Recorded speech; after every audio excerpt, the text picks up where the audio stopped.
यानंतर बातमी आहे कर्जमाफीबाबतची। कर्जमाफीच्या मुद्द्यावरून पवार गट आक्रमक झालेला आहे।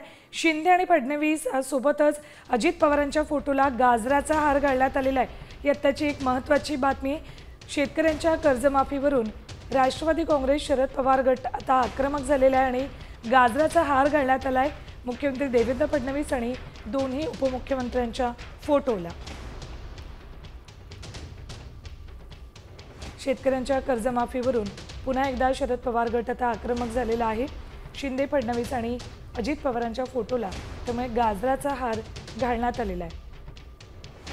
सरकारकडून शेतकऱ्यांना गाजर दाखवलं जाते, कर्जमाफी केली जात नाहीये असा आरोप शरद पवार गटाकडून केला जातोय। म्हणूनच मुख्यमंत्री देवेंद्र फडणवीस आणि उपमुख्यमंत्री एकनाथ शिंदे आणि उपमुख्यमंत्री अजित पवार यांच्या तिघांच्याही फोटोला गाजराचे हार घालण्यात आले।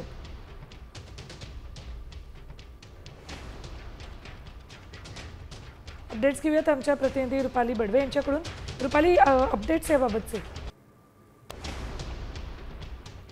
राज्याचं पावसाळी अधिवेशन लवकरच सुरू होत आहे आणि याच पार्श्वभूमीवरती पुन्हा एकदा सरकारमधल्या नेत्यांना राज्याची परिस्थितीची आठवण करून देण्यासाठी म्हणून रोहिणी खडसे, ज्या राष्ट्रवादी काँग्रेस शरदचंद्र पवार पक्षाच्या महिला खरं प्रदेश अध्यक्ष आहेत, त्यांनी राज्याचे मुख्यमंत्री आणि दोन्ही उपमुख्यमंत्री यांचे जे कटआउट्स आहेत त्यांना गाजराचा हार घातलेला आहे।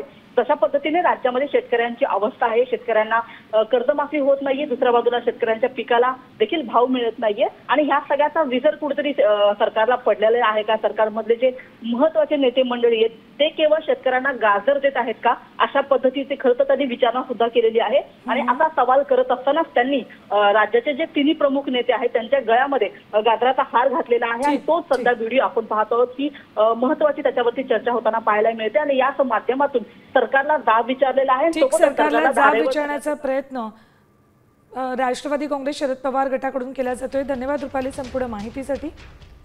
तर रोहिणी खडसे या एकनाथ शिंदे, अजित पवार आणि मुख्यमंत्री देवेंद्र फडणवीस यांच्या फोटोला हार घालतायत। आता isakal.com आहे देशातील नंबर 1 ची मराठी न्यूज वेबसाईट। प्रत्येक अपडेटसाठी isakal.com ला नक्की भेट द्या।